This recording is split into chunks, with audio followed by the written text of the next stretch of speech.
हाम्रा नेता ती कानुन बनाउने ती यो देशका र नेपाली जनताका भाग्य विधाता ती हेर्नुहोस् त त्यो नाच पागल बस्ने ठाउँ हो त्यो पागलखाना जस्तो छ अहिले नेपालको त्यो आन्दोलन गर्ने ठाउँ हो त्यो माइतीघर मण्डला हो त्यो त्यहाँ किन लड्छौ माइतीघर मण्डलामा आएर संसद चाहिँ बैठक सुरु गरेर त्यहीँ लड रमाइलो त्यहाँ पाउँछ त अनि जनताले पनि हेर्न पाउँछन् मुठीभर मान्छेहरूका लागि चाहिँ मजाकको व्यवस्था हो आम नेपालीका लागि यो अभिशाप भयो यो संविधानले मुलुकको हित गर्दैन या त राष्ट्र खारेज गर या त यो संविधान खारेज गर यो दुईटा कुरा चाहिँ हुन्छ अब कि त राष्ट्र खारेज हुन्छ कि चाहिँ यो संविधान खारेज गरेर राष्ट्र बोक्नुपर्ने हुन्छ त यी सम्मान पाउनेलाई मेरो प्रश्न के देश तिमीहरूले ठिक ढङ्गले चलाइरहेका छौ त के देश ठिक ढङ्गले अब अगाडि बढ्दैछ त कि ती तिम्रा सम्मान चाहिँ पत्र भित्तामा झुन्ड्याएर यो देश अब सजिलै चाहिँ चल्नेवाला र यो सजिलै यो मुलुक चाहिँ अब थामिराख्न सकिने स्थिति छ त ती सम्मान पाउने चोलेन्द्रवालाहरूलाई मेरो प्रश्न क्या यी कठपुतली हुन् त्यसो भए उनीहरूले उसले न सरकार बनाउन सक्छ पूर्णता दिन सक्छ न उसले यो स्थितिलाई शेरबहादुरजीले चाहिँ ह्यान्डल गरेर मुलुकलाई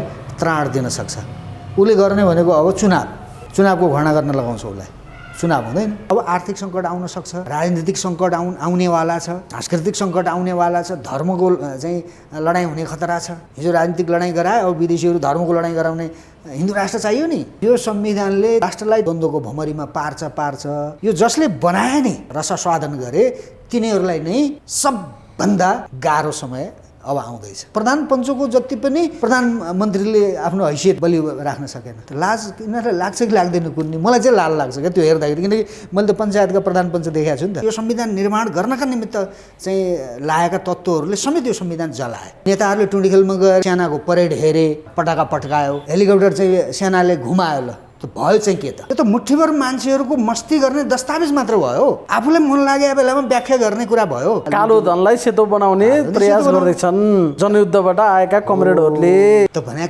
यो संविधान के रहेछ त संविधानमा राष्ट्रपतिले जे मुख आए त्यही भन्नु भनेर लेखाएको छ र संविधानलाई भ्रष्टाचार गर्नु अनि त्यो भ्रष्टाचारलाई कारबाही नगर्नु भनेर लेखाएको छ र व्यवस्था सञ्चालन गर्नेहरूले जसले यो संविधान बनाए नि तिनीहरूकै कारणले यो संविधान चाहिँ खतम भयो अब यी मधेसका मसिया भन्ने चाहिँ पार्टीका नेताहरूले संविधान जलाए तिनीहरू नै सत्तामा कहिले कोही त कहिलेको तिनीहरू सत्तामा चाहिँ पालो गइराखेका छन् पाँचैका मध्येको सबभन्दा ठुलो सम्मान झलनाथ खनाललाई देशको प्रधानमन्त्री हुनुभयो त यो देशले बनाएको हो नि उहाँलाई पार्टी पो उहाँको नेकपा एमाले हो त देशको प्रधानमन्त्री भएको हो नि त जति 9 महिना भए पनि जति भए पनि त उहाँलाई त्योभन्दा सम्मान के चाहियो उहाँलाई त्यो सर्प पाल्ने पैसा पनि दिएको छ उपचार गर्ने पैसा कि यो व्यवस्था झलनाथहरूका लागि मात्र ल्याएको हो पत्रकारितामा यत्रो वर्ष मैले बिताएँ एउटा खुट्टा फालेको छु मैले 1 रुपियाँ राज्यले मलाई दिएन पत्रकार महासङ्घको सदस्य थिएँ म 1 पैसा मलाई यो राज्यले दिएन 1 पैसा अनि के म प्रधानमन्त्री भएपछि मात्रै पाउने त कहिले हुने त म प्रधानमन्त्री कसले बनाउँछ मलाई प्रधानमन्त्री के यो व्यवस्था कसका लागि हो त भन्नुहोस् त यो संविधान संविधानले त्यही गर भन्छ त्यत्रो ठुलो सम्मान चोलेन्द्र शमशेर के काम श्रीमानलाई के काम परमादेशबाट प्रधानमन्त्री बनाएको गुण त तिर्नु पर्यो नि सर त्यही ऋण तिरेको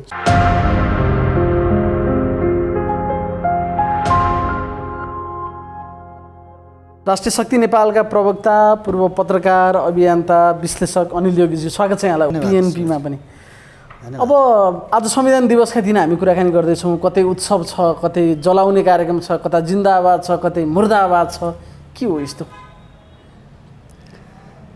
यो चाहिँ बडा पेचिलो प्रश्न हो शिवजी यो संविधान निर्माण गर्दादेखि नै हामीले चाहिँ के भन्दै आएका थियौँ भने कुनै पनि राष्ट्रको मूल कानुन भनेको संविधान हो त संविधान निर्माण गर्दाखेरि आफ्नो भौगोलिक जुन टेरिटोरी हुन्छ सीमा हुन्छ आफ्नो जमिन कति हो आफ्नो भूगोल कति हो भन्ने कुरा त्यो संविधानमा निर्धारण गर्नुपर्छ त्यसमा उल्लेख गर्नुपर्छ हैन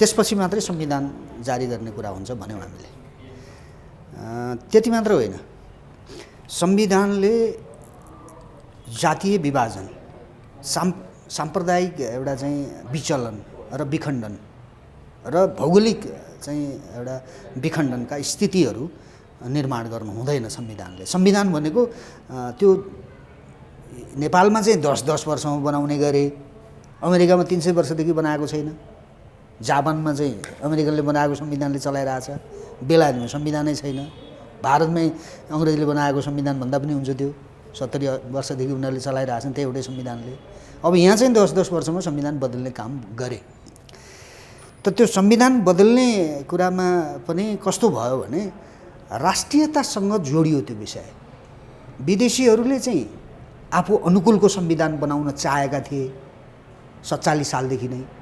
47 सालमा राजा वीरेन्द्रले दलका नेताहरूसँग उहाँले मिलेर जसरी चाहिँ त्यो बाह्य तत्त्वहरूलाई भूमिका नदिकन जुन संविधान निर्माण भयो, त्यो संविधान फाल्नका निमित्त त 10 वर्षको युद्ध लड्नु पर्यो नि, लडायो नि कसै न कसैले।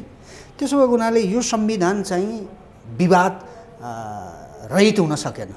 त यो संविधान निर्माण भइसकेपछि यो संविधान निर्माण गर्नका निमित्त चाहिँ लागेका तत्त्वहरूले समेत यो संविधान जलाए।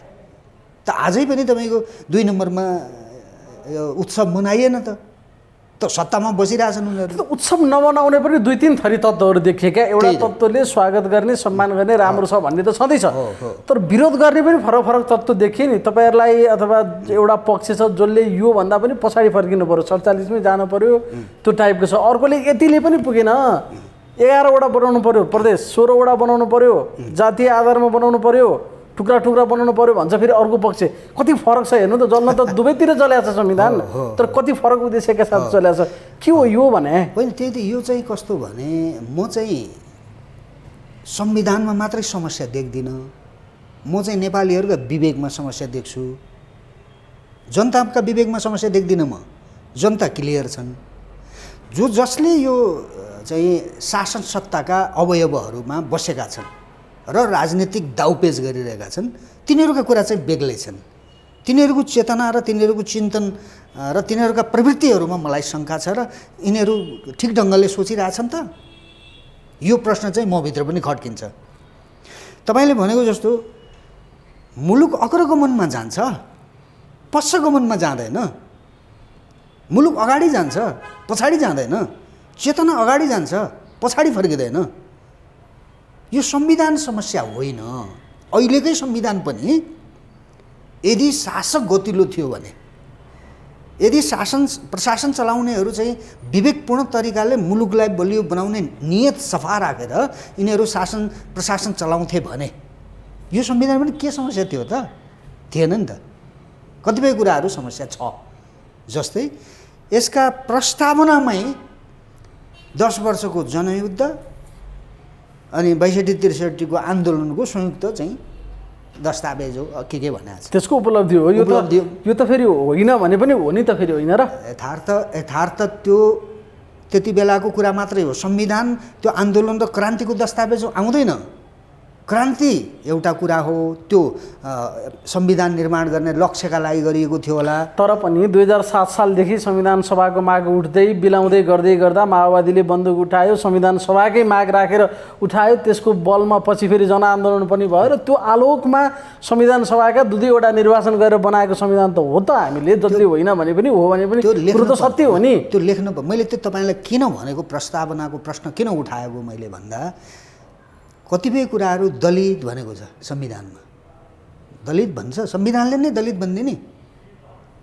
अनि दलितलाई चाहिँ थिचुमिचु भयो भनेर चाहिँ दलितहरूले छुट्टै चाहिँ आफ्ना 50 लाख हामी दलित छौँ, हामीलाई छुवाछुत मुक्त नगर्ने हो भने तिमीहरूका विरुद्धमा पक भन्ने, संविधानले नै दलित लेख्ने हो। ठिक छ, माने मैले, आन्दोलन भयो, क्रान्ति भयो, लडाइँ भयो, सारा कुरा भयो। त त्यो केका निमित्त भयो त भन्दा संविधान निर्माण गर्नका निमित्त भएको, जनताको संविधान निर्माण गर्नका निमित्त भएको हो। त्यो त बुझ्छ नि त, हामीले बुझौँ नि त।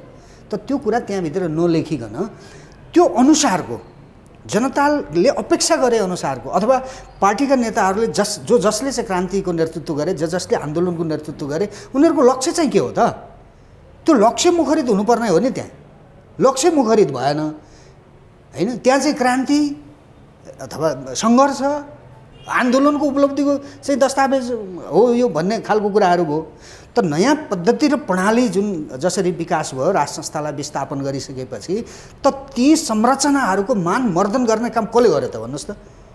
मैले यो थिति विधि व्यवस्था यो संविधान मान्दैन म त। कि मेरो कारणले मैले यो अहिलेको नयाँ राज्य व्यवस्था र प्रणालीको पद्धतिको मैले गर्दाखेरि मान मर्दन गरिरहेको छु त? मैले गरिरहेको छैन, उहाँहरू आफैले गरिराख्नु भएको छ। राष्ट्रपतिको कुन हदको अपमान गर्नुभयो उहाँहरूले? एकले प्रधानमन्त्रीले अर्को प्रधानमन्त्रीको कस्तो अपमान गर्छ, कसरी बोल्नुहुन्छ उहाँहरू होइन? त यो चाहिँ मर्यादाभन्दा बाहिर गयो, लिकभन्दा बाहिर गयो राजनीति नेतृत्व। त त्यस्तो भयो भने समाजले के सिक्ने? यो संविधानबाट के सिक्ने? जस्तै संविधान आयो, जनताले के पायो भन्ने प्रश्न त फेरि जहाँको त्यहीँ छ नि त। अनि नेताहरूले टुँडिखेलमा गएर चाहिँ सेनाको परेड हेरे होइन, पटाका पट्कायो, अनि हेलिकप्टर चाहिँ काठमाडौँमा चाहिँ हेलिकप्टर चाहिँ सेनाले घुमायो। ल त भयो चाहिँ के त? जनताका लागि यो संविधान के कारणले चाहिँ यसलाई चाहिँ सिरानीमा हालेर सुत्नुपर्ने भयो जनताले? भन्नुहोस् त मलाई। त्यस्तो केही पनि छैन। जनताको तहबाट यो संविधानबाट आशा गर्नुपर्ने या राम्रो भयो भन्ने पर्ने म त उपलब्धि भयो भने तपाईँ केही पनि देख्नु भएन त्यो? म केही पनि देख्दिनँ। यो त मुठ्ठीभर मान्छेहरूको मस्ती गर्ने दस्तावेज मात्र भयो। आफूलाई मन लागेको बेलामा व्याख्या गर्ने कुरा भयो। मैले अघि पनि एक ठाउँमा मैले भने स्रोत नखुलेको सम्पत्ति समेत तपाईँको लगानी गर्न पाउने प्रावधान कानुन बनाउनका निम्ति संसदमा विधेयक ल्याएको छ। के हो त्यो? के भने त्यो? सम्पत्ति शुद्धिकरण के आयोग पनि बनाएको छ, अख्तियार आयोग बनाएको छ, सम्पत्ति चाहिँ नेताहरूको समय सम्पत्ति विवरण बुझाउनु पर्ने भन्ने कुरा पनि गरिरहेको छ। तर त्यही बेलामा कस्तो ऐन बनाउनु खोज्दैछ त भन्दा स्रोत नखुलेको सम्पत्ति पनि लगानी गर्न पाउने भन्दा त्यो त लिगलाइज गर्ने कुरा भयो नि त। चोरेको होला, कालो धनलाई सेतो बनाउने प्रयास गर्दैछन् जनयुद्धबाट आएका कमरेडहरूले, होइन त भने यो संविधान के रहेछ त? यो धन्दा चाहिँ के रहेछ? त्यही रहेछ संविधानमा लेखा छ र कालो धनलाई यसरी सेतो बनाउनु भनेर। त्यो त लेखा छ, प्रयोग कपटपूर्ण तरिकाले गरे होला। हो त, त्यो त लेखा छैन संविधानमा। संविधानमा भ्रष्टाचार गर्नु भनेर लेखा छ र? संविधानमा राष्ट्रपतिले जे मुख आयो त्यही भन्नु भनेर लेखा छ र? संविधानलाई भ्रष्टाचार गर्नु अनि त्यो भ्रष्टाचारलाई कारबाही नगर्नु भनेर लेखा छ र? अनि जनताले सोधेका प्रश्नको जवाब नदिनु भनेको छ संविधान। फेरि यो सरकार त यस्तो सरकार हो कि मन्त्री परिषद विस्तार गर्न सकेको छैन, मन्त्रीको आचार संहिता चाहिँ भोलिपल्टै बनाएको हो नि त, भ्रष्टाचार गर्न पाइँदैन भनेर। के भ्रष्टाचार नगर्ने मन्त्री भेट्न नसकेर हो विस्तार नभएको अहिलेसम्म? त्यति मात्र होइन, अघिल्लो सरकारले एउटा तपाईँको जमिन भूमि सम्बन्धी एउटा चाहिँ आयोग बनायो होला। त्यो गलत तरिकाले बनाएको थियो होला अथवा मोनोपोली केही गरेको थियो होला। तर त्यसका लागि पनि त सरकारले पूर्णता पाइसकेपछि त्यसको छलफल गरेर होइन, मन्त्री परिषदमा छलफल गरेर समाजका राष्ट्रका विद्वान बुद्धिजीवीसँग त्यो भूगोल सम्बन्धी जानकारहरूलाई राखेर छलफल गरेर अघिल्लो सरकारले के कमजोरी गरेको थियो भने त्यसलाई खारेज गरेर एकैचोटि खारेज गरिदियो। यो त कस्तो केटाकेटी पारा भयो नि त। यो कुनै भद्र मान्छेले चलाएको शासन व्यवस्था भएन। त्यो देखिँदैन तरिका, काम गर्ने त अरू तरिका पनि त्यो देखिँदैन। त्यसरी उहाँहरूले शासन व्यवस्था चलाएको पनि यो 20-30 वर्षमा देखिएन होइन। भ्रष्टाचार गरेको छ, जवाब दिएको छैन, कारबाही गरेको छैन, मनपरी गरेको छ। सत्तामा जानका निमित्त चाहिँ जे पनि गरिदिइहाल्ने, जोसँग पनि सम्झौता गरिदिइहाल्ने, विदेशी को हाम्रो हितमा छ, को हाम्रो अहितमा काम गर्दैछ त्यो पनि नबुझ्ने। अनि यो सन्दर्भमा एउटा पाटो चाहिँ अब धेरै असन्तुष्टिहरू तपाईँहरूको छ, अरूको छ, कसको छ, धेरै छ। अब यो यही ठिक छ भनेर बस्नेहरू पनि कतिपयले अब यो चाहिँ परिवर्तन गर्नुपर्छ भनिन्छ। तर संविधानमा एउटा भएको राम्रो पक्ष यो चाहिँ एउटा परिवर्तनशील दस्तावेज पनि हो नि त। तपाईँलाई यो कुरा मन परेन भने एउटा खुला के गरेको छ, जनमतमा जाने, निर्वाचनमा जाने, जनताकोमा आफ्नो एजेन्डा राख्ने र हामी चाहिँ यसो गर्छौँ है भनेर आएपछि संविधान संशोधन गर्न सक्ने ठाउँ त छ तपाईँहरूको लागि। त्यो बाटो चाहिँ तपाईँहरू नजाने। यस्तो हेर्नुहोस्, कस्तो भने हामीले चाहिँ संविधानको विरोध गरेर यो व्यवस्था र यो संविधान कमजोर भएको होइन। हाम्रो विरोधको त खासै कुनै माने नै छैन भन्छु म त। हामीले भनेको कुरा यथार्थ हो। फेरि यो संविधानले काम गर्दैन, यो विवादको दस्तावेज हो। यसले मुलुकलाई विखण्डनतर्फ लैजान्छ, यसले द्वन्द्वतर्फ लैजान्छ, यसले आफ्नो जीवन पनि यसले चाहिँ सुरक्षित राख्दैन र राष्ट्रको जीवन पनि यो संविधानले सुरक्षित राख्दैन। हाम्रो तर्क चाहिँ यो हो। त कमजोर कसका कारणले भयो त भन्दा हामीले तर्क दिएका कारणले संविधान कमजोर भइराख्या, यो विधि व्यवस्था कमजोर भइराख्या होइन। फेरि यो चाहिँ यो व्यवस्था सञ्चालन गर्नेहरूले जसले यो संविधान बनाए नि तिनीहरूकै कारणले यो संविधान चाहिँ खतम भयो। जलाउने भन्यौँ हामीले, मान्दैनौँ भन्यौँ, के अर्थ भयो र? हामीले त्यो भन्दै गर्दा पनि यसलाई नमान्ने काम त पार्टीकै नेताहरूले गरे नि, यसलाई जलाउने काम त तिनीहरूले गरे नि। जलाएका पनि छन्, खाइ पनि रहेछन् भने नि मैले। संविधान जलाउनेहरू पनि सत्तामा जाने नैतिकता हुन्छ त्यो? संविधान मान्दैन पनि भन्ने। आज यो संविधानका विषयमा भएका कुनै कार्यक्रममा उपेन्द्र बाबुरामहरू सहभागी छैनन्, तर झन्डा हल्लाउनलाई खुट्टा उचालेर रेडी बनाएर बसेका छन्। फेरि भोलि विस्तार भयो भने भोलि जानेवाला हुन् फेरि झन्डै हल्लाएर। तपाईँलाई ताजुब लाग्दो छ नि विषय त। यो त हामी त भुक्तभोगी भयो नि त शिवजी। सडकमा जलाइहाल्ने, ताल पर्यो भने झन्डा हल्लाइहाल्ने। अब अरूका कुरा नगर्नुहोस् क्या, सबभन्दा क्रान्तिकारी पल्टिनुहुन्छ हाम्रो चित्रबहादुरजी होइन। सङ्घीयता विरोधी, यो संविधान चाहिँदैन भन्ने, तर उहाँ उप प्रधानमन्त्री हुनुभयो। अब यी मधेसका मसिया भन्ने पार्टीका नेताहरूले संविधान जलाए, तिनीहरू नै सत्तामा कहिले कोही त कहिलेको तिनीहरू सत्तामा पालो गइराखेका छन्। उप प्रधानमन्त्री भए, कोही केही भए। त्यो राजेन्द्र महतोजी ठुल्ठुला कुरा गर्नुहुन्छ होइन, उहाँ जानुभयो नि सत्तामा। त्यसो भएको हुनाले यो कस्तो भने यो न यी संविधान अनुकूल काम गरिराखेका छन्, न राष्ट्रका सामाजिक मूल्य मान्यता र सामाजिक मूल्य मान्यताका आधारमा काम गरिराखेका छन्, न अन्तर्राष्ट्रिय मूल्य मान्यता राजनीतिक मूल्य मान्यताका आधारमा काम गरिराखेका छन्।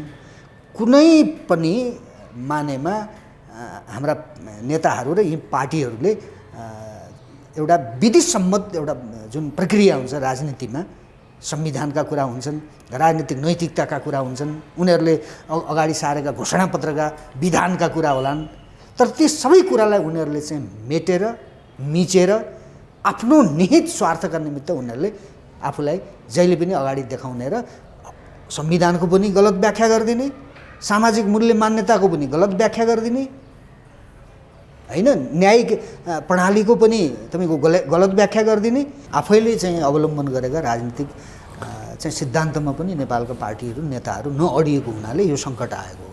यत्रो दुःख गरेर, यत्रो अरबौँ अरब 600 अरबभन्दा बढी पैसा खर्च गरेर दुई पटक संविधान सभाको चुनाव गरेर बनाएको संविधानको हालत यस्तो छ क्या।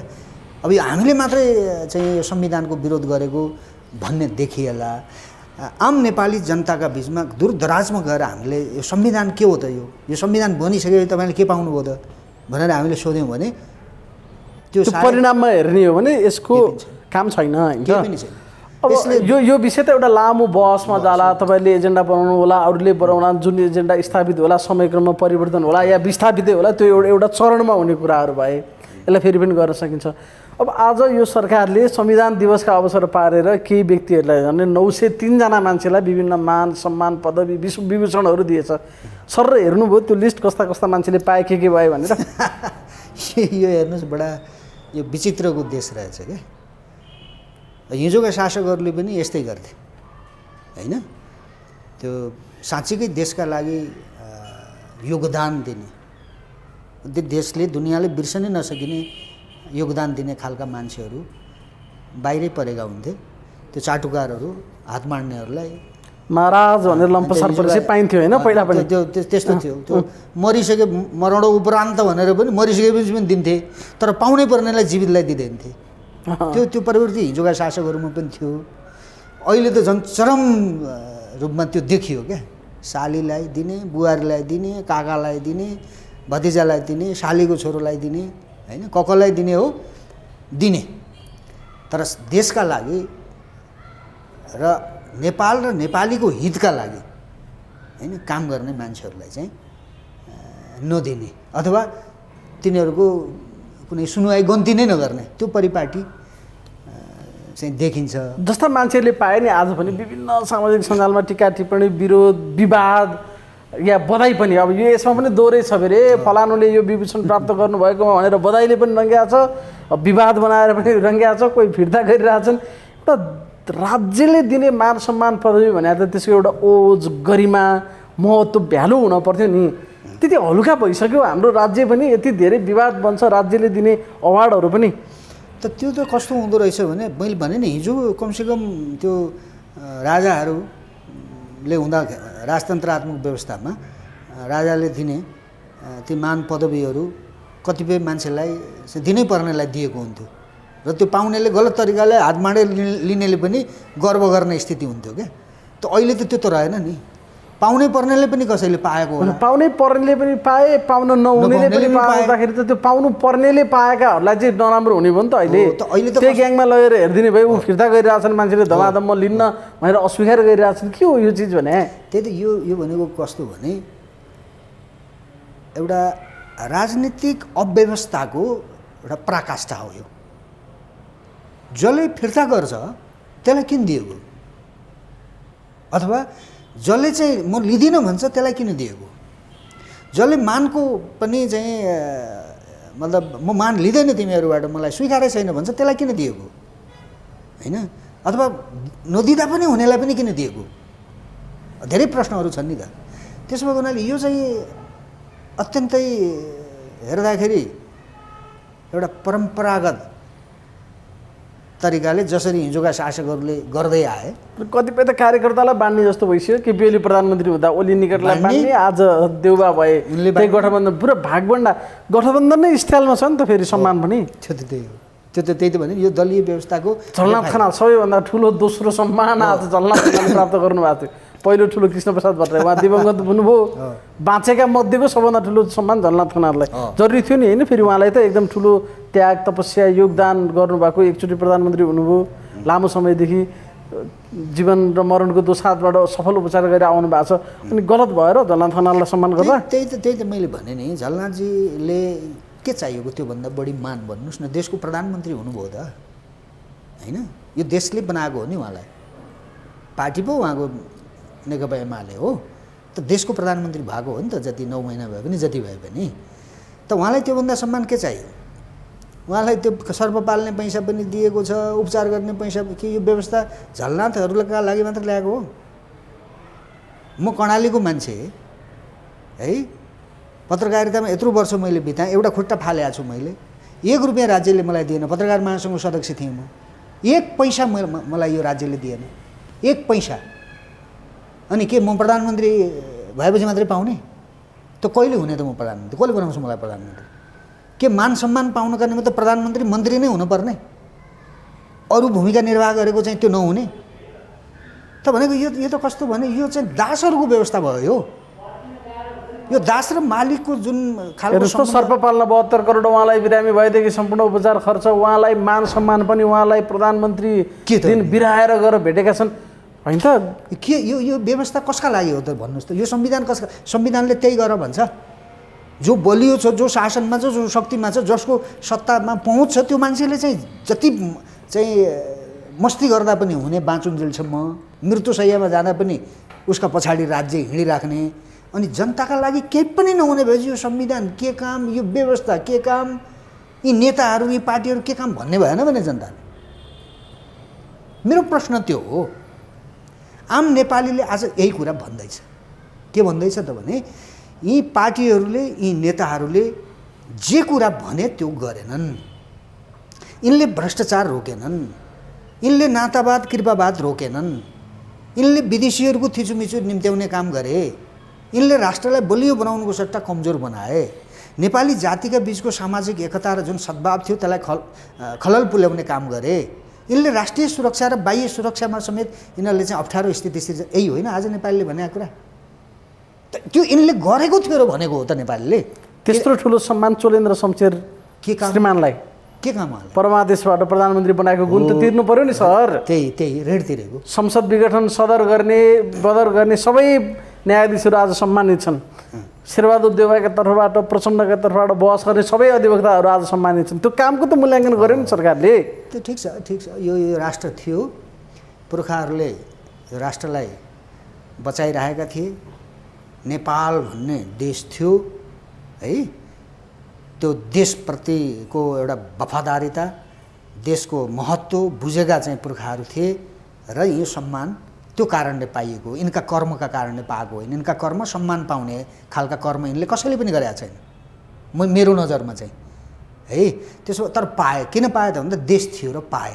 त यी सम्मान पाउनेलाई मेरो प्रश्न, के देश तिमीहरूले ठिक ढङ्गले चलाइरहेका छौ त?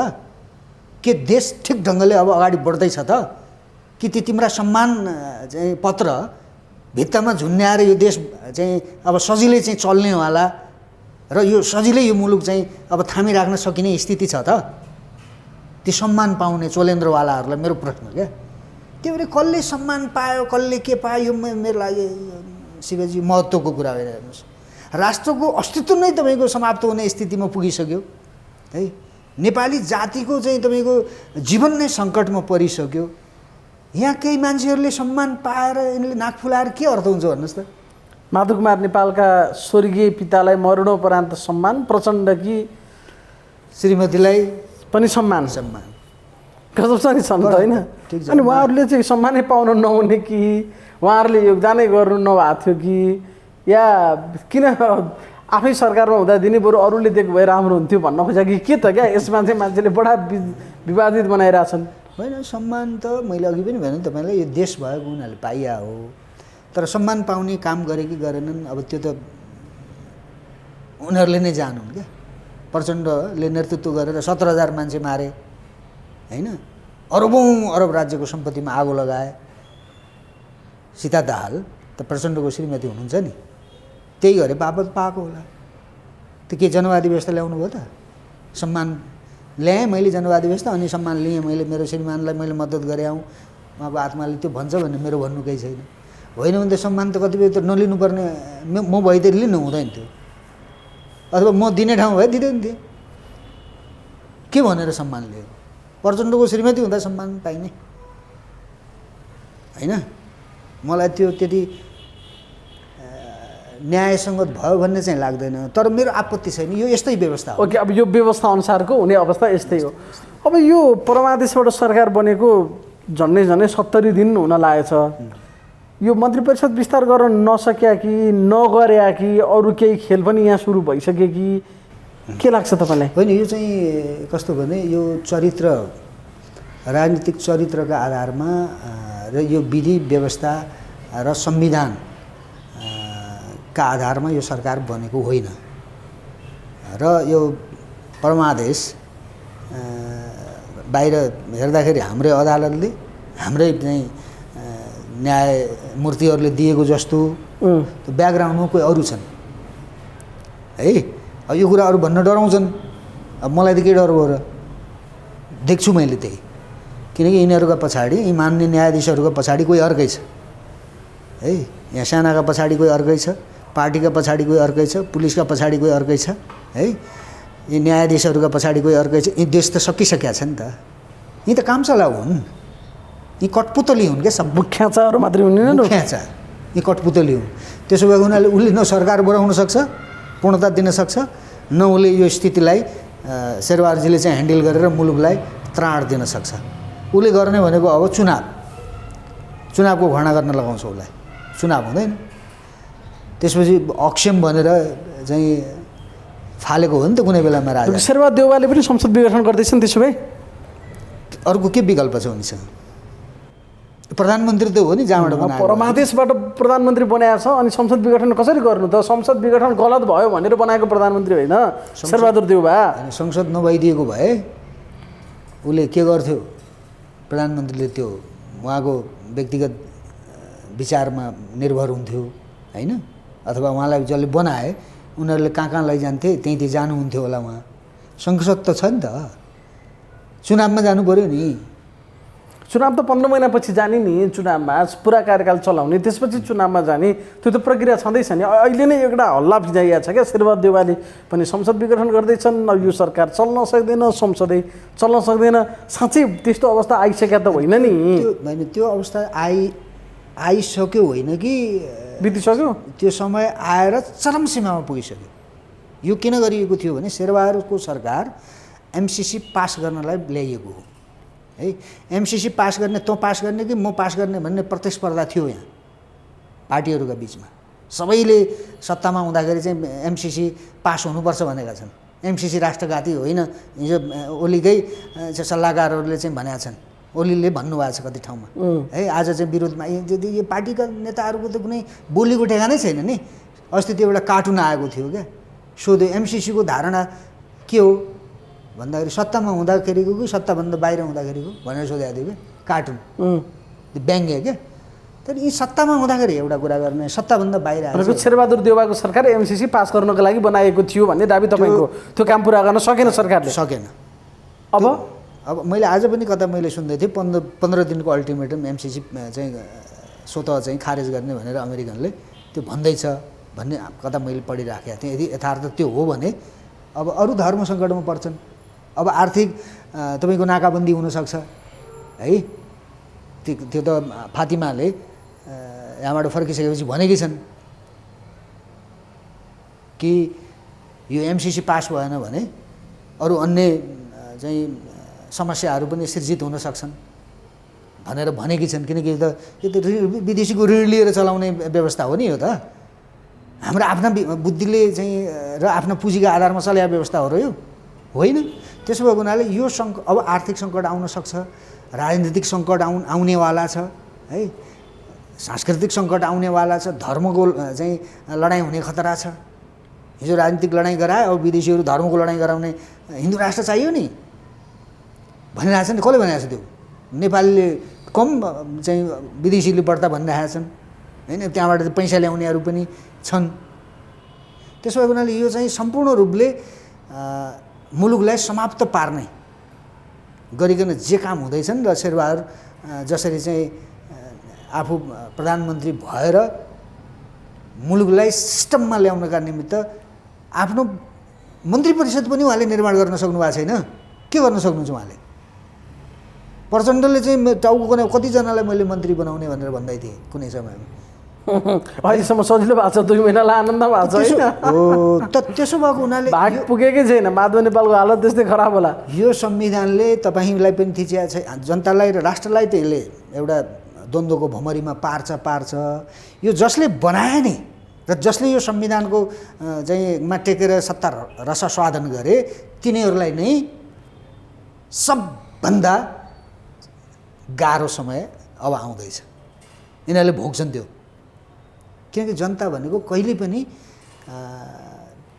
परिवर्तनको पक्षमा हुन्छ। जनताले अपेक्षा गर्छ शासकसँग, जब अपेक्षा पुरा हुँदैन जनताले विद्रोह गर्छ। यो सरकारले केही गर्न सक्ला भन्ने अलिकति पनि विश्वास या आशा छैन तपाईँमा? मलाई शेरबहादुरजीबाट त मलाई पटक्कै आश छैन शिवजी, किनभने म त यो युद्धको बेलादेखि म उहाँलाई चिन्छु नि त। आशै नभएपछि गरेनन् भनेर तनाव पनि लिनु पर्यो होइन? केको तनाव लिने मैले भने केही गर्ने मान्छे होइनन्, यिनको त्यो खालको ऊ नै छैन। केही गर्छु भन्ने त त्यो भित्रैदेखि चाहिन्छ। भाग्य त डह्रो भएको मान्छे हो नि हजुर। यही भाग्यवानले खाए यिनीहरूले। 5 चोटि प्रधानमन्त्री हुने भने त सामान्य कुरा होइन नि। भाग्यभन्दा पनि यो विदेशीको डिजाइनमा चाहिँ शासन सत्ता र व्यवस्था चलाइने देशमा चाहिँ को भाग्यमानी हुन्छ कति बेला भन्नै सकिँदैन कि। भाग्य विधाता अर्कै हुन्छ होइन? त्यो यिनको त अर्कै हो नि। यिनको आफ्नो बुद्धिले त्यो शान र सौकातको जीवन मलाई त कल्पना पनि गर्न सक्दैन शिवजी। अनि आफूले त्यो दिएको जिम्मेवारी पनि पुरा गर्न नसकेपछि त अब के सिद्ध्याउँछ? अनि उनीहरू आफू कुन ठाउँमा बसेका छौँ भन्ने कुराको पनि हेक्का छैन जस्तो लाग्छ मलाई। प्रधानमन्त्री त्यो सामान्य पद हो, त्यो सामान्य जिम्मेवारी हो, त्यसले त उथल पुथल ल्याउन सक्छ। त्यसले त सब नेपाली जनताका तपाईँको दिमाग बालुटारभित्रै बसेर पढ्न सक्छ। विवेकयुक्त मान्छे आयो भने उथल पुथल ल्याउन सक्छ भने त्यसले। यिनीहरूलाई यो त कस्तो भन्ने त्यो अब के भन्ने त्यो भन्न मिल्दैन, लाज लाग्छ। हामी जस्तो मान्छेले त्यो भन्नु हुँदैन त्यस्तो शब्द। यिनीहरूले सत्तालाई त्यस्तो बनाए कि त्यसको शान, त्यसको रबाब र त्यसको राप ताप जुन हुन्छ नि। हिजो पञ्चायतका प्रधानमन्त्रीहरू त कस्तो बलिया थिए है, मन्त्रीहरू गाउँको प्रधान पञ्च कति बलियो थियो। प्रधान पञ्चको जति पनि प्रधानमन्त्रीले आफ्नो हैसियत चाहिँ बलियो राख्न सकेन। त लाज यिनीहरूलाई लाग्छ कि लाग्दैन कुन्नी? मलाई चाहिँ लाज लाग्छ क्या त्यो हेर्दाखेरि, किनकि मैले त पञ्चायतका प्रधान पञ्च देखाएको छु नि त। प्रधान पञ्चको त्यत्रो शान थियो, आज प्रधानमन्त्रीको पनि त्यो शान देख्दिनँ क्या मैले। त्यही भएर उहाँहरू आफै चाहिँ तयार भएर यो देश निर्माण गर्ने, यो देशलाई चाहिँ परिवर्तनको चाहिँ दिशामा लैजाने गरिकन आफ्नै तरिकाले उहाँहरू नआएको हुनाले, ब्याकग्राउन्डमा विदेशीहरू भएको हुनाले यी पार्टीहरू असफल भएका हुन्। र यी पार्टीहरू आज मात्रै होइन, 70 वर्षदेखि पार्टीको राजनीति हेर्नुहोस् न। जहिले पार्टी बलिया भएर आए तब भ्रष्टाचार बढेको छ, तब विदेशीको हस्तक्षेप निम्तिएको छ, तब देशमा लडाइँ र झगडाहरू युद्धहरू भएका छन् है। त्यसो हुनाले नेपालको पार्टी यो राजनीति स्वाधीन नभएको हुनाले, नेपालका पार्टीहरू नेताहरू स्वाधीन नभएको हुनाले यो समस्या आएको र यिनका आफ्नो विवेकले केही पनि गर्न पाउँदैन। संसदको दृश्य कस्तो छ अहिले? काटाकाट, मारामार, हानाहान, अनि समय चाहिँ परिसकेका छैन, पर्ला जस्तोसम्म भइसकेको छ। बरु माइतीघर मण्डलमा उभिने मान्छेहरू सभ्य छन् है, सभ्य छन् क्या ती। तर त्यहाँभित्रको त्यो दृश्य हेर्दाखेरि लाजको मर्नु व्यवस्था होइन यो। त्यो त गरिमामय ठाउँ हो नि त्यहाँ त भद्र गरिमा चाहिँ कसले कायम गर्न नसक्या भने बिचरा मर्यादा पालकहरूले दुःख पाइरहेछन् अहिले त्यो बिचमा परेका छन् नि उनीहरू त कर्तव्य पालनाको सिलसिलामा त्यो माथिल्लो सिटमा बसेर अलि चिच्चाएर कराइराखेको जस्तो देखिने मान्छेको समस्या कि तलतिरबाट जिन्दाबाद मुर्दाबाद भन्दै त्यहीँ गएर हानौला जस्ता देखिने धेरै मान्छेहरूका समस्या कि के हो चिज चाहिँ त्यहाँ अहिले भएको यो राजनीतिक व्यवस्थाको चरित्र नै यस्तै हो। एक भारतमै पनि देख्नुहोस् न, भारतमा पनि त्यस्तो हुन्छ। त्यो त उदाहरण दिइरहेको छन् हाम्रो मात्र हो र फलानु देशमा हेर्नु त्यहाँ त झन् हाने नै, त्यहाँ त कुटे नै, त्यहाँ मारे नै, त्यति त गरेका छैनौँ नि भन्छन् क्या उनीहरूले। त्यसको कहीँ त सुट गरेका छ नि त, यो व्यवस्थाको चरित्रै त्यस्तो हो। तर यो व्यवस्थाको चरित्र त्यस्तो हो भन्नुभन्दा पनि यो व्यवस्थाले त्यस्तो चरित्र प्रदर्शन गर्न दिँदैन थियो। यो व्यवस्था भनेको जनता प्रति उत्तरदायी र जनताका मतद्वारा निर्वाचित चाहिँ प्रतिनिधिहरूले शासन गर्ने व्यवस्था हो।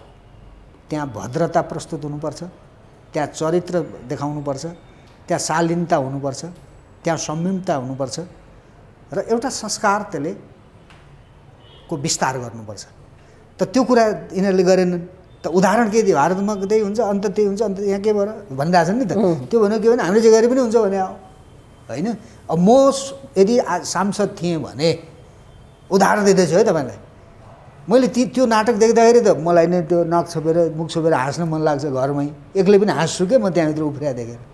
हाम्रा नेता ती, कानुन बनाउने ती, यो देशका र नेपाली जनताका भाग्य विधाता ती, हेर्नुहोस् त त्यो नाच। उदाहरण म त्यहाँभित्र भएको भए म या त त्यो लोगो त्यहीँभित्र फालेर हिँडिदिन्थेँ, या त म एउटा 2 लाइन वक्तव्य दिएर यो पागलहरूको जमातमा म अन्जानवश चाहिँ आइपुगेँ, जनताका मतले आएको हुँ। आदरणीय ती मेरा मतदाता जनतासँग म माफी चाहन्छु। म आजदेखि म यो संसदमा आउँदिनँ र म यो संसद पद आजदेखि म परित्याग गरेर राजीनामा दिएर हिँडिदिन्थेँ। त्यो पागल बस्ने ठाउँ हो त्यो, पागलखाना जस्तो छ अहिले नेपालको। त्यो आन्दोलन गर्ने ठाउँ हो त्यो, त्यो माइतीघर मण्डला हो त्यो। बाध्य बनाएर नि त अग्नि सापकोटाले त्यसो गर्नलाई कारवाही नगर्ने के नगर्ने, अनि के अग्नि सापकोटाले चाहिँ ठिक गरेका छन् त सभामुखले चाहिँ? कहाँ ठिक गरे भने मैले त्यही त जो अगुवा उही के भन्छन् नि, समस्या हल गर्नुपर्ने मान्छेले समस्या हल नगरिदिएपछि, उसले पक्षपात गरेपछि, उसले राजनीति गरेपछि त्यस्तै हुन्छ। त भाइ त्यहाँ किन लड्छौ? माइतीघर मण्डलामा आएर संसद चाहिँ बैठक सुरु गरेर त्यहीँ लड, रमाइलो त त्यहाँ पो हुन्छ त। अनि जनताले पनि हेर्न पाउँछन्, अनि मजा आउँछ क्या। कोठाभित्र धोका थुनेर लड्ने होइन, त्यहाँभित्र सुरक्षा घेराभित्र के को लडाइँ थियो? म्यासेज त गइहाल्छ बाहिर। त माइतीघर मण्डलामै आउन, हामी पनि आउँछौँ, साइडमा हेरौँला, रमाइलो हेरौँला हामी पनि, अभागी रहेछौँ होइन। माइतीघरमै राख त्यो संसदको बैठक, तलाब खाएको छ है, पटक पटक संसद भङ्ग झगडा गरेको दिनको नि भत्ता आउँछ नि उनीहरूलाई त, आइहाल्छ नि। त यस्तो मजाकको व्यवस्था के गजब छ। त्यही भएर झगडाको भत्ता, त्यो त मजाकको व्यवस्था। त्यही त भने नि मैले, मुठीभर मान्छेहरूका लागि चाहिँ यो मजाकको व्यवस्था हो, आम नेपालीका लागि यो अभिशाप भयो यो व्यवस्था। अब अन्तिममा चाहिँ के तपाईँहरूले केही नजिकै के गर्दै हुनुहुन्छ भन्ने छ? आन्दोलन गर्दै हुनुहुन्छ, तपाईँहरूको आन्दोलनले पनि कहिल्यै पार लाउला जस्तो पनि छैन, गर्न पनि तपाईँहरू छोड्नुहुन्न, खर्च मात्र भइरहेछ, के गर्न लाग्नु भयो? अब यो यस्तो हुन्छ हेर्नुहोस्, हामीले यो देशमा आन्दोलन क्रान्ति जे जति भए, उथलपुथलकारी चाहिँ आन्दोलनहरू क्रान्तिहरू भए, त्यसका पछाडि विदेशीहरूको हात थियो, विदेशीहरूको लगानी थियो, पैसा थियो। अब हाम्रो चाहिँ विदेशीहरूको साथ पनि हामीलाई लिन नहुने, नचाहिने होइन। हामी आफ्नै बलबुतामा आफ्नै विवेकले केही गर्नुपर्छ भन्ने, त्यसो भएको हुनाले हामीले ठुलो आन्दोलन उठान गर्न पनि नसक्या हो। विचार प्रवाह गरिराखेका छौँ। तपाईँहरू जस्तो सञ्चारकर्मी साथीहरू माध्यम हाम्रा विचारहरू जनताका बिचमा हामीले पुगाउने अवसर पाएका छौँ। भोलि यही संविधानकै विरुद्धमा भनौँ, यो संविधानले मुलुकको हित गर्दैन, या त राष्ट्र खारेज गर या त यो संविधान खारेज गर, यो दुईटा कुरा चाहिँ हुन्छ। अब कि त राष्ट्र खारेज हुन्छ कि चाहिँ यो संविधान खारेज गरेर राष्ट्र बोक्नुपर्ने हुन्छ भन्ने कुरा नै राख्नका निमित्त भोलि ललितपुरमा ठुलो एउटा जनसभा चाहिँ हामीले राखेका छौँ। त्यो जनसभाका माध्यमद्वारा हामीले हाम्रा विचारहरू केही कुराहरू भन्नेछौँ। कुन ठाउँमा हुँदैछ? ललितपुरको मङ्गल बजारमा हामीले भोलि 1 बजे कति मान्छेहरू आउने अनुमान गर्नु भएको छ? के छ तयारी? कहाँ पुग्यो? को बोल्ने हो? के छ भोलि? भोलि चाहिँ हाम्रो राष्ट्रिय शक्ति नेपालको अध्यक्ष केशरबहादुर बिष्ट त बोलिहाल्नु नै हुन्छ। अरू त्यहाँका स्थानीय प्रतिनिधिहरू र हाम्रो राष्ट्रिय शक्ति नेपालकै अभियन्ता साथीहरू छन्। उहाँहरूले दिग्गज साथीहरू हुनुहुन्छ। उहाँहरूले आफ्ना विचारहरू राख्नुहुन्छ।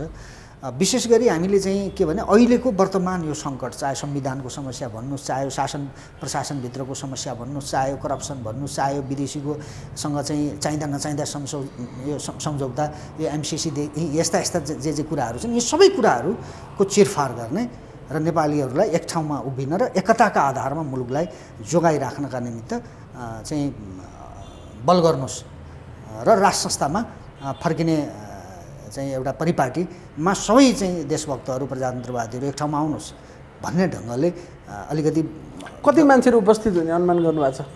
हामी अब ललितपुर जिल्ला चाहिँ केशरबहादुरजीको अध्यक्षजीको चाहिँ गृह जिल्ला भएको हुनाले हामीले भोलि लगभग 8-10 हजार को चाहिँ अनुमान गरेका छौँ।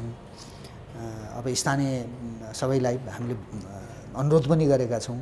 अब हामीले बाहिरबाट मान्छे ल्याउने हाम्रो त्यस्तो छैन। अब हाम्रा जिल्लामा भएका जिल्ला समितिहरू लगभग 65-67 वटा जिल्ला समितिहरू छन्। त्यहाँबाट केही साथीहरू आउन सक्ने साथीहरू, त्यो पनि आफ्नो खर्चमा आउने हो। बाँकी चाहिँ राजधानीवासीले हामीसँग विशेष गरी ललितपुरवासीकै लागि भोलि त्यहाँ उपस्थित हुने कार्यक्रम छ। कार्यक्रम पनि सफलताको शुभकामना छ। समय दिनुभयो, यहाँलाई धेरै धेरै धन्यवाद छ। मलाई पनि मौका दिनुभयो, धेरै धेरै धन्यवाद। हस्, धन्यवाद। हाम्रो पत्रकार सम्मेलन हो। हामीले आज जसरी यो राज्यले अथवा यो देशको सरकारले यो संविधानलाई जसरी उत्सवको रूपमा मनायो, यो संविधान नै यो देशको समस्या हो र यो संविधानले निम्त्याएका समस्याले अरू मुलुकलाई एउटा विकराल समस्याको भुमरीमा फसाउने खतरा छ भन्ने हामीलाई लागेर हामीले भोलिको विरोध सभा राष्ट्रिय शक्ति नेपालले ललितपुरको मङ्गल बजारमा आयोजना गर्न लागेको छ। उक्त जनसभामा हाम्रा राष्ट्रिय शक्ति नेपालका केन्द्रीय अध्यक्ष आदरणीय केशरबहादुर बिष्ट ज्यू लगायत अन्य नेताहरूले आफ्ना महत्त्वपूर्ण धारणाहरू भोलि त्यहाँ राख्नुहुनेछ। यद्यपि यो पत्रकार सम्मेलन हामीले आयोजना गर्दै गर्दा यहाँहरूसँग म केही मेरा आफ्ना विचारहरू म राख्न चाहन्छु। कुनै पनि राष्ट्रको संविधान निर्माण गर्दाखेरि त्यो राष्ट्रको भूगोल कति हो भन्ने कुरा यकिन गरिसकेपछि मात्रै त्यो संविधान जारी गर्ने अथवा संविधान निर्माणको प्रक्रिया चाहिँ सकिएको भन्ने मानिन्छ। यो संसारको विश्वव्यापी मान्यता हो यो। तर यो देशका शासकहरूले यस्तो बेइमानी गरे, संविधान निर्माण गर्दाखेरि आफ्नो जमिन कति हो भन्ने कुरा यिनीहरूले चाहिँ खोजी गरेनन्। संविधान जारी गरिसकेपछि यिनीहरूले जमिनका कुरा गरे। यहाँहरूलाई थाहा छ, लिपुलेख लिम्पियाधुरा पछि चाहिँ त्यो हाम्रो चाहिँ नक्साभित्र हामीले हाल्यौँ भनेर चाहिँ ठुल्ठुला कुरा गरे। केपी ओली प्रधानमन्त्री हुँदाखेरि गर्नुभयो उहाँले, र नेपालीहरूले पनि त्यसलाई बडा ठुलै काम गरेको जस्तो गरिकन नेपालीहरूले त्यो विषयलाई उठान गरे र केपी ओलीलाई हाई गरे। त्यसो भएको हुनाले हामीले भनेको के हो भने, राष्ट्रिय शक्ति नेपालले भनेको के हो भने, कुनै पनि राष्ट्रिय महत्त्वका विषयहरूका बारेमा निर्णय गर्दाखेरि विवेकसङ्गत तरिकाले गर्नुपर्छ, अनि मात्र त्यो स्थायी हुन्छ, अन्यथा त्यो स्थायी हुँदैन हामीले भनेको हो। त्यसो भएको हुनाले यो संविधानले निम्ति आएका तमाम समस्याहरू छन्। सङ्घीयताको समस्या छ। यहाँहरूले अस्ति अमेरिकन त्यो एमसिसीका उपाध्यक्ष फतिमा नेपाल आएर फर्किँदाखेरि उहाँले जुन प्रकारको धम्की दिएर जानुभयो कि एमसिसी पास गरेनौ भने अरू चाहिँ विश्व ब्याङ्कले दिने अरू अन्य एडहरू जे छन्, जे ऋण सहयोग अनुदान जे छ, त्यो पनि रोकिन सक्छ, प्रभावित हुन सक्छ भनेर उहाँले भन्नुभयो। त्यो मात्र होइन, यो सङ्घीयता पनि विदेशीको पैसाकै आडमा यो सङ्घीयतालाई यिनीहरूले चलाइराखेका छन् र यो सङ्घीयता पनि यो हाम्रो मुलुकका लागि आवश्यक छैन, यसलाई खारेज हुनुपर्छ भनेर राष्ट्रिय शक्ति नेपालले जोरदार रूपमा यो कुरा उठाउँदै आएको छ। त्यसै गरी यो धर्मको विषयमा पनि यो हिन्दू राष्ट्र, क्रिस्चियन राष्ट्र छन्, बुद्धिस्ट राष्ट्र छन्, मुस्लिम राष्ट्रहरू छन्। संसारको एउटा मात्रै हिन्दू राष्ट्र थियो, त यो हिन्दू राष्ट्रलाई हटाइएको छ र धर्मनिरपेक्ष राष्ट्र बनाइएको छ। यसलाई हिन्दू राष्ट्र बनाउनुपर्छ भनेर हामीले जसरी यो मुद्दालाई हामीले उठान गरेका छौँ, राष्ट्रिय शक्ति नेपालले यो मुद्दालाई उठान गरेको छ र यस्तै विषयहरूलाई हामीले भोलिको जनसभामा हामीले अरू घनीभूत ढङ्गले हाम्रो नेतृत्वले र हाम्रा नेताहरूले भोलि यो विषयलाई उठान गर्नुहुनेछ। र अर्को म यहाँहरूलाई के स्मरण गराउन चाहन्छु भने यो देशका जिम्मेवार कुनै पनि संस्था र व्यक्तिहरूले नेपालका पार्टीहरूले यस देशप्रति गरेको बेइमानी र नेपाली जनताप्रति गरेको बेइमानीको बारेमा इमानदारीपूर्वक बहस गरेको, छलफल गरेको र नेपालका पार्टीहरू र नेताहरूलाई प्रश्न चाहिँ उठाउन नसकेको हामीले महसुस गरेका छौँ। यो विषयमा राष्ट्रिय शक्ति नेपालका जिम्मेवार साथीहरूका बिचमा हामीले छलफल गर्ने गरेका छौँ। त्यो के हो भने नेपालका पार्टीहरूले 70 वर्षदेखि सङ्घर्ष, युद्ध, क्रान्ति, लडाइँ गर्दै आएका छन्। के का लागि त भन्दाखेरि जनताको व्यवस्थाका लागि। त जनताको व्यवस्था उनीहरूले कहिले पनि ल्याएको हामीले अनुभूति गरेका छैनौँ र नेपाली जनताले पनि त्यो अनुभूति गरेका छैनन्। यो म किन भन्दैछु भने तपाईँहरूलाई 1 दशकसम्म यी पार्टीहरूले, यी नेताहरूले नेपाली जनतालाई फरक फरक चाहिँ कित्तामा उभ्याएर नेपाली जनताका बिचमा लडाइँ गराउने काम गरे। एक नेपाली अर्को शत्रुको रूपमा उभ्याउने काम गरे। राष्ट्रिय सुरक्षा अङ्गमाथि यिनीहरूले चाहिँ हमला गर्ने काम गरे। राष्ट्रिय सुरक्षा र बाह्य सुरक्षा पनि हाम्रो खतरामा पर्ने स्थितिमा नेपालका पार्टीहरूले र यी नेताहरूले पुगाउने काम गरे। त्यति मात्र होइन, राज्यको अरब सम्पत्तिमा यिनीहरूले आगो लगाउने काम गरे। हिजोका शासकहरूले बनाएका भौतिक संरचनाहरू चाहिँ बम हानेर भत्काउने काम गरे, आगो लगाउने काम गरे कि यतिसम्म कि त्यो कुनै शत्रु राष्ट्रले आक्रमण गरेको जस्तो गरेर यिनीहरूले आफ्नै चाहिँ सम्पत्तिमाथि, आफ्नै राष्ट्रको सम्पत्तिमाथि यिनीहरूले आगो लगाउने, भत्काउने सम्बन्धका चाहिँ अपराध गरे। र यिनीहरूले भनेको जस्तो व्यवस्था आज पनि यिनीहरूले ल्याएको हामीले अनुभूति गरेका छैनौँ र नेपालीले त्यो अनुभूति गरेका छैनन्।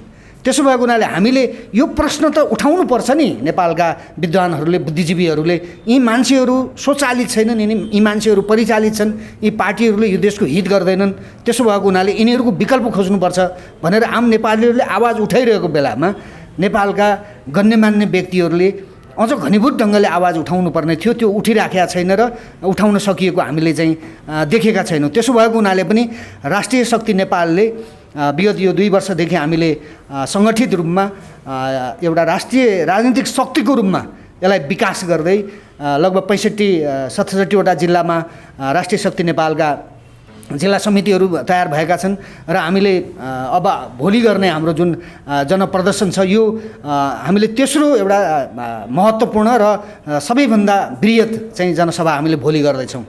हामीले सधैँ भन्ने गरेका छौँ, नेपालको राज संस्थालाई यो देश समाप्त पार्ने डिजाइन अन्तर्गत विदेशीहरूको योजनामा नेपालका पार्टीहरूले बाहिर पारेका छन्। त्यसो भएको हुनाले राज संस्थालाई राष्ट्रिय एकताको एउटा माध्यमका रूपमा हामीले राज संस्थालाई पुनर्स्थापना गर्नुपर्छ भनेर पनि हामीले जोरदार ढङ्गले यो मुद्दालाई हामीले उठान गरेका छौँ र भोलि पनि यो मुद्दा हामी उठाउनेछौँ।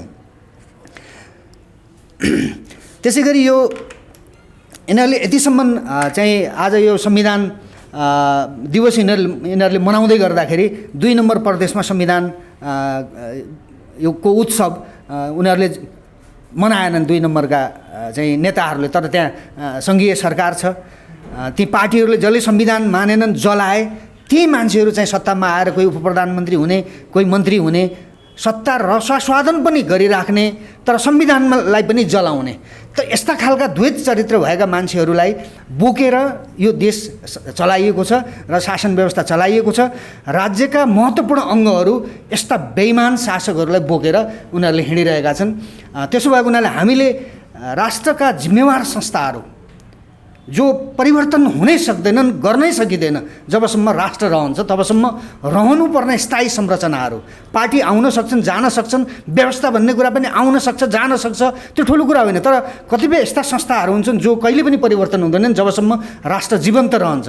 ती संस्थाहरूले पनि यस्तै खालका चाहिँ बेइमान मान्छेहरूलाई, बेइमान पार्टीका नेताहरूलाई बोकेर चाहिँ यिनीहरूलाई सहयोग पुगाउने र जनताका भावना, जनताका चाहिँ दुःख र राष्ट्रका दुःखलाई चाहिँ बोक्नका निमित्त राष्ट्रवादीहरूसँग, देशभक्तहरूसँग चाहिँ हिँड्न तयार नहुने, उनीहरूलाई मद्दत गर्न तयार नहुने जुन एउटा परिपाटी चाहिँ देखिँदै आएको छ राज्यका स्थायी संरचनाहरूभित्र, यसप्रति पनि हामीलाई गम्भीर चासो र चिन्ताको विषयको रूपमा हामीले यसलाई उठान गरेका छौँ र उठाउने गरेका छौँ हामीले। किनभने राष्ट्र भनेको भूगोल मात्र होइन, राष्ट्र भनेको जनता हो। जनताका जीवनमा सङ्कट आएको बेलामा, राष्ट्रको अस्तित्वमाथि प्रश्न चिन्ह लागेका बेलामा राष्ट्रका जिम्मेवार संस्थाहरूले मुख दर्शक भएर बस्ने र देश बचाउनका निमित्त, आफ्नो देशको जनतालाई युद्धमा जाने परिस्थितिबाट मुक्त राख्नका निमित्त, एकताबद्ध बनाई अगाडि बढ्ने परिस्थिति बनाउनका निमित्त गर्नुपर्ने जुन दायित्व हुन्छ, स्वाभाविक दायित्व, त्यो संविधानमा लेखिएको होला, नलेखिएको होला,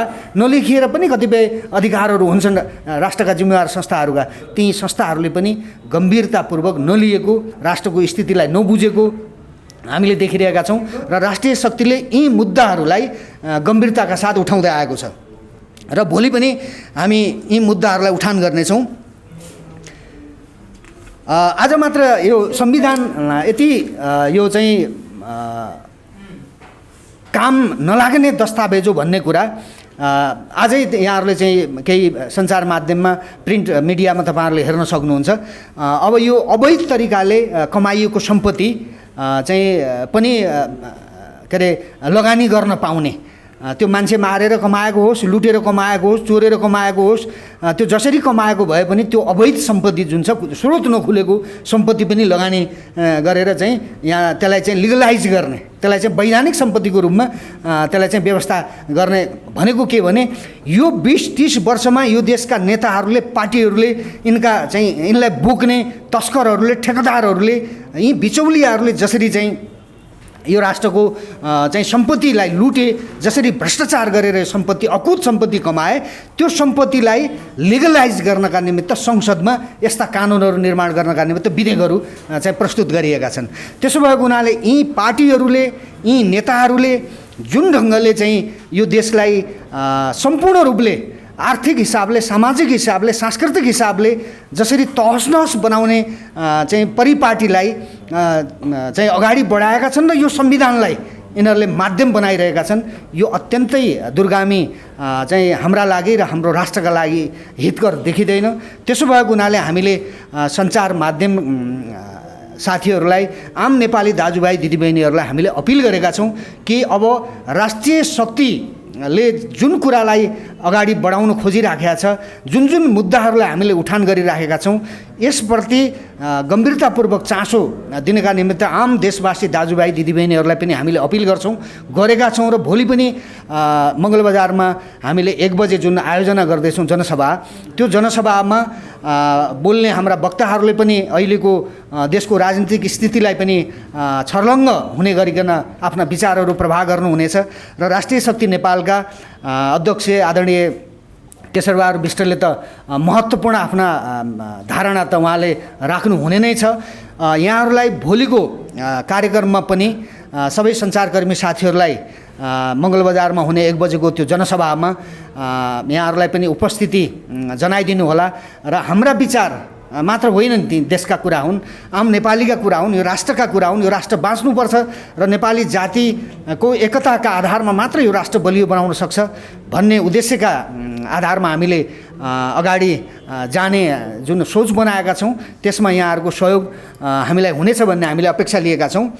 र म अन्त्यमा यहाँहरूसँग म के अनुरोध गर्न चाहन्छु भने यो भोलिको राष्ट्रिय शक्ति नेपालले जुन भोलिको जनसभा जुन गर्दैछ, यो 3टा कुरामा यसले चाहिँ बढी महत्त्वका साथ आफ्नो विषय बनाएर गर्दैछ। पहिलो कुरा राष्ट्र संस्था पुनर्स्थापनाको मुद्दालाई जोडले हामी उठाउँछौँ।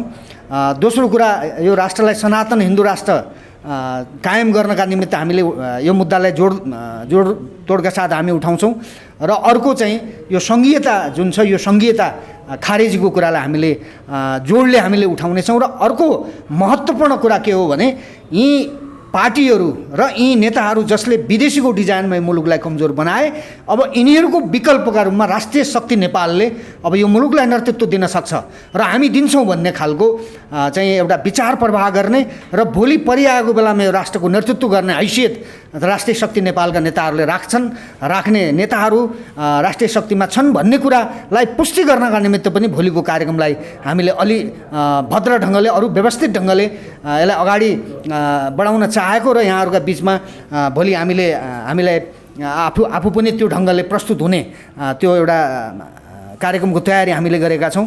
साथीहरूलाई भोलिको कार्यक्रममा पनि उपस्थित भइदिनका लागि म अनुरोध गर्छु।